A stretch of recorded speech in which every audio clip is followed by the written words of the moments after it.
extra depth and perspective on the COVID-19 Delta variant. Joining us live is ABC's medical contributor Dr. Ogachika Alozie with Sunset ID Care. Dr. Alozie is an infectious disease expert. Dr. Alozie, scientists are calling the Delta variant the most serious strain. It's believed to be more transmissible and to cause more severe illness. The CDC says it now accounts for 10% of coronavirus infections in the U.S. So, doctor, has the Delta variant been detected in El Paso? Do you think it's just a matter of time? Should El Pasoans be concerned? Yeah, so first of all, thankfully it hasn't been detected in El Paso. I think one of those things that led us to have later cases of COVID in 2020 than the rest of the country is our geographic isolation, so it's not here yet. That 10% is probably going to double every 2 weeks, and so we expect it to be what's called the predominant variant by probably August.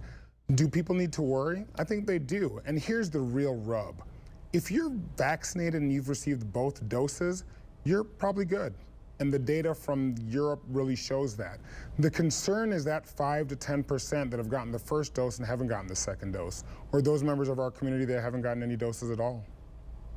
So the Delta variant created chaos in India last month. Nearly 50% of the U.S. population is fully vaccinated. We're doing a little bit better here in El Paso right now. But with that in mind, how much is our country still at risk of experiencing another COVID surge with these variants spreading? Yeah, I think just like buying a house, it's going to be location, location, location. We are in a great neighborhood in terms of El Paso at 70 and 90%, depending on which age group you're looking at, plus the people that already have natural immunity. I really don't have any concerns about a surge here in El Paso. Other places in the country are going to be different. There's some places in the South that less than a third of people are fully vaccinated. And those are the communities that, if we don't do a better job into the summer, are really going to be hit by this going into the fall. And Dr. Alozie, how will the Delta or other variants affect the country's ability to reach the so-called herd immunity? What happens if we never reach it? Yeah, I think, again, it depends on where you are. I truly believe that in El Paso, we've reached herd immunity.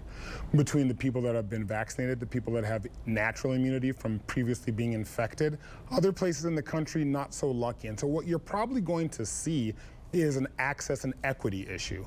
In places where they haven't been able to get vaccines for whatever reason it may be, they are going to be the ones that will be at risk into the fall of getting this Delta variant and causing issues with their healthcare systems. Dr. Alozie, thank you so much for spending your evening with us. That was ABC 7's medical contributor, Dr. Ogachika Alozie. Let's send things over to Chief Meteorologist, Dr. Dave Spielman. There was a bit of a breeze, helped things, but I think we all need some rain, don't we? We know we could use some rain.